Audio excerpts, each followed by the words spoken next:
राज्यात एकीकडे शेतकऱ्यांच्या कर्जमाफीचं आंदोलन पेटलं असताना कोल्हापूर जिल्ह्यामध्ये ऊसाच्या दराचं आंदोलन पेटलेलं आहे. खास करून कोल्हापूर जिल्ह्याच्या पूर्वेकडच्या बाजूला जर आपण बघितलं तर हे आंदोलन खूप मोठ्या प्रमाणात सुरू झालेलं आहे आणि शेतकरी ऊसाच्या कांड्याला हात देखील लावू देत नाही आहेत. आपल्यासोबत काही शेतकरी आहेत, स्वाभिमानी शेतकरी संघटनेचे काही पदाधिकारी आहेत. तुम्ही मला सांगा, अद्याप ही तुम्ही शेतकरी यांनी ऊस तोडीसाठी या ठिकाणी परवानगी दिलेली नाही, ऊसामध्ये परवानगी येऊ देत नाहीत शेतामध्ये. मुळात या ठिकाणी राज्य शासनानं आपल्याला गळीत हंगाम सुरू करण्यासाठी 1 नोव्हेंबर ही अल्टिमेट तारीख दिलेली आहे किंवा सुरू करा म्हणून सांगितलेलं आहे. आमचं मागणं त्यांच्याकडे असं आहे की 1966च्या शुगर केन ऍक्ट प्रमाणे खरं तर मागील वर्षाचं देणं आणि या वर्षीचा गळीत हंगामा सुरू होण्यापूर्वी ऊसाच्या दराची घोषणा करणं अपेक्षित आहे. पण राज्य शासनाची, साखर संघाची, आयुक्तांची आणि कारखानदारांची मिलीभगत असल्यामुळं या ठिकाणी हे घडून येत नाही आणि याचा परिणाम असा झाला आहे, गेल्या अनेक वर्षापासून शेतकरी हा चिपाडासारखा त्या ठिकाणी वाळा लागलेला आहे आणि दुसऱ्या बाजूला कारखानदार मात्र साखरेच्या पोत्यासारखे गलिलट्ट व्हायला लागलेले आहेत. आणि याचं कारण काय असेल खरं तर या राज्यामध्ये जे 200 सहकारी साखर कारखाने आहेत, यामधल्या जवळपास 48 सहकारी साखर कारखान्यांनी अजूनही मागचे आमचे 304 कोटी रुपये या ठिकाणी थकीत ठेवलेले आहेत. आणि हे थकीत ठेवलेले असताना सुद्धा यांना गळीताचा परवाना मिळतोच कसा, हा आमच्या समोरचा प्रश्न आहे. दुसऱ्या बाजूला साखर कारखानदार आणि शासन मिळून शेतकऱ्यांची प्रचंड अशी ऊस उत्पादकांची लुटमार करते. आणि याचं ज्वलंत उदाहरण जर पाहिजे असेल तर या राज्याच्या मुख्यमंत्र्यांनी स्वतःच्या तोंडानं कबूल केलं आहे की राज्यातल्या सहकारी साखर कारखानदारीमध्ये काटामारी होते. आणि मग जर का काटामारी जर होत असेल तर या मुख्यमंत्र्यांचे हात कोणी अडवलेत का, आतापर्यंत त्यांच्यावरती कारवाई का झाली नाही, हा आमच्या समोरचा प्रश्न आहे. म्हणजे निश्चितपणानं त्या ठिकाणी काटामारीमध्ये, रिकव्हरी चोरीमध्ये ऊस उत्पादक शेतकऱ्यांना लुटलं जातं आणि आम्हाला योग्य तो भाव मिळत नाही. म्हणून आम्हाला या ठिकाणी रस्त्यावरती उतरावं लागतं आणि उग्र पद्धतीचं आंदोलन करावं लागतं. एका बाजूला शेतकरी हातबल झालेला आहे, उत्पादन खर्च वाढलेला आहे आणि उत्पादन खर्च वाढलेला असताना ऊसापासून जे आम्हाला पैसे मिळतात ते अतिशय तोटके आहेत. कुठं आर्थिक गणित आमचं पूर्णपणे या ठिकाणी कोलबडलेलं आहे.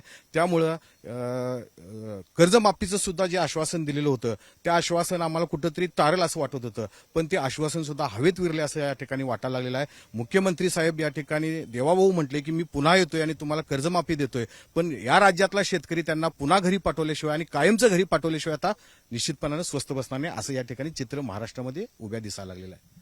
खरं तर राजू शेट्टी यांनी अल्टिमेटम दिलेलं आहे 10 तारखेपर्यंत ह्या सगळा तोडगा काढा आणि आम्ही जी मागणी केलेली आहे ती मागणी किंवा ते पैसे आहेत ते शेतकऱ्यांना द्या.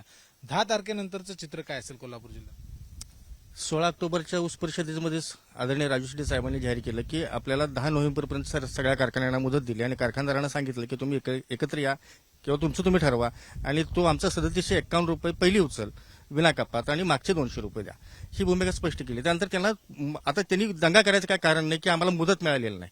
त्यांना चांगला घसघशीत 15-20 दिवसाचा पिरियड मिळालेला आहे आणि हे सगळं होत असताना आणि त्यानंतर सुद्धा यांचे निर्णय होत नाहीत आणि मग शेतकऱ्यांच्या बांधावरती जाऊन त्यांना कुठेतरी दमदाटी करून कारखानदार मगरुरीनं, दादागिरीनं आपला ऊस तोडायचं काम करतायत.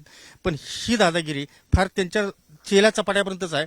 स्वाभिमानी शेतकरी संघटनेच्या कुठल्याही कार्यकर्त्यांपर्यंत येण्याची त्यांची हिंमत नाही. पण स्वाभिमानी शेतकरी संघटना 10 तारखेच्या आदरणीय साहेबांच्या शब्दावरती ठाम आहे म्हणून शांत आहे. नाहीतर परवा एक चुणूक झाल्या रात्रीची, ट्रॅक्टरचा टायर जाळलाय. आता 10 तारखेनंतर मला वाटतंय उभ्या कोल्हापूर जिल्ह्यामध्ये जेवढा वणवा पेटेल, ऐतिहासिक वणवा पेटेल, कारण शेतकरी इतका चिडलेला आहे. मुळात त्याच्याकडे पैसे नाही आहेत, कर्जमाफीची घोषणा फसवी आहे, काटामारी आणि या सगळ्यामध्ये तो चिताड मेलाय. मगाशी अजितदादांनी सांगितल्याप्रमाणे सगळ्या गोष्टी शेतकऱ्यांच्या विरोधात चाललेल्या आहेत आणि शेतकऱ्याला कुठल्याही पद्धतीचं ऊर्जित अवस्था येण्यासाठीचे प्रयत्न शासनाकडनं अजिबातच नाहीत. कारखानदारांना मांडीवर घेऊन मुख्यमंत्री स्वतःचं फक्त पद वाचवायला लागलेत. फक्त शेतकऱ्यांच्या बद्दल मात्र त्यांच्यामध्ये कुठल्याही प्रकारची काडीची चिंता नाही, कारण हे फक्त सत्ता टिकवण्यासाठी आणि सत्ता मिळवण्यासाठी एकदा गुवाहाटी झालेला आहे. आता गुवाहाटी झाल्यानंतर ही आता आलेल्या बगलबच्च्यांना सुद्धा निवडून आलेल्या ह्या विधानसभेतल्या सदस्यांना परत एकदा टिकवून ठेवायचं असेल तर त्याला पैसे द्यायला लागतील, त्यांचे लाड पुरवावे लागतील. त्यांचे लाड पुरवावे चालू आहेत आणि शेतकरी मारायचं काम चालू आहे. खरं तर या ठिकाणी कारखानदारांच्याकडून असं सांगण्यात येते की ही FRP देणं किंवा हे आत्ताच्या घडीला हे परवडत नाही आहे. काय नेमकं खरंच परवडत नाही कारखानदारांना? असं परवडत नाही म्हणायचं असं काही कारण नाही. त्याचं मूळ कारण तुम्हाला सांगतोय की मुळात अनावश्यक गाळप क्षमता साखर कारखान्यांनी वाढवून ठेवलेली आहे स्वतःच्या चंगळवादासाठी. म्हणून त्यांना ह्या ऊस दर देणं परवडत नाही. मुळात ज्या वेळेला साखर कारखान्यांना परवाने मिळाले गाळपाचे, त्यावेळेला ते साधारण 2,000-2,500 क्रशिंगचे होते आणि ते साखर कारखाने त्यांची गाळप क्षमता आता त्यांनी जवळपास 5,000, 10,000, 15,000 ते 20,000 क्षमतेपर्यंत त्यांनी गाळप क्षमता वाढवून ठेवलेली आहे. मग गाळप क्षमता वाढली म्हणून क्षेत्र वाढलेलं नाहीये, त्याच्यामुळे स्वतःच्या चंगळवादासाठी वाढवली गेलेली ही गाळप क्षमता आहे आणि त्याच्यामुळे त्यांना हा दर देणं परवडत नाही, कारण त्यांचं राजकारण चालत नाही.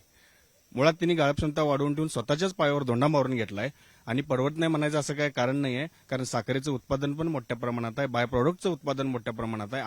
आम्ही दिलेल्या साखरेचा म्हणजे ऊसाचा आम्ही भाव मागत आहे, त्याच्यामुळे परवडत नाही म्हणायचं काही कारण नाही. स्वाभिमानीच्या या आंदोलनामध्ये तरुणांचा खूप मोठा सहभाग आहे, तो देखील अलीकडच्या काळामध्ये पाहायला मिळालेला आहे. तरुण खूप मोठ्या प्रमाणात या चळवळीमध्ये उतरलेले आपल्याला पाहायला मिळतात. कशा पद्धतीनं हे सगळं आंदोलन सुरू ठेवणार आहात? इकडे पाहिलं गेलं तर ऊसातून मिळणारं उत्पादन किंवा शेतीतून मिळणारं उत्पादन हे परवडणारं नाही आणि वाढलेली महागाई बघितली, 75% पेक्षा जास्त, 70-75% पेक्षा जास्त खताची वाढ झालेली आहे.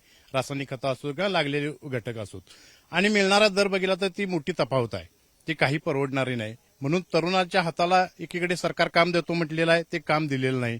त्यामुळे तरुण आता हतबल झालेला आहे आणि येत्या काळात याची तुम्हाला झलक मिळाल्याशिवाय, बघायला मिळाल्याशिवाय राहणार नाही. तर आपण बघितलं की या ठिकाणी या सगळ्यांचं म्हणणं एकच आहे की शेतकऱ्यांना हा जो दर दिला जातोय साखर कारखान्यांच्याकडून तो अजिबात परवडत नाही, कारण जे ऊस उत्पादन करण्यासाठी जे काही खर्च आहे तो वाढलेला आहे आणि जो साखर कारखानदार दर देतो त्यामध्ये खूप मोठी तफावत आहे आणि शेतकरी कुठेतरी यामध्ये पिचला जातोय. आणि ते जर व्हायचं नसेल तर साखर कारखानदारांनी जो योग्य दर आहे तो दिला पाहिजे, अन्यथा 10 तारखेनंतर कोल्हापूर जिल्ह्यामध्ये आंदोलनाचा वणवा पेटेल आणि तो सरकारला या ठिकाणी परवडणारा नसेल, अशा पद्धतीचा इशारा देखील या ठिकाणी दिलेला आहे. कॅमेरामन निलेश शेवाळेसह विजय केसरकर, एबीपी माझा, कोल्हापूर. एबीपी माझा, उघडा डोळे बघा नीट.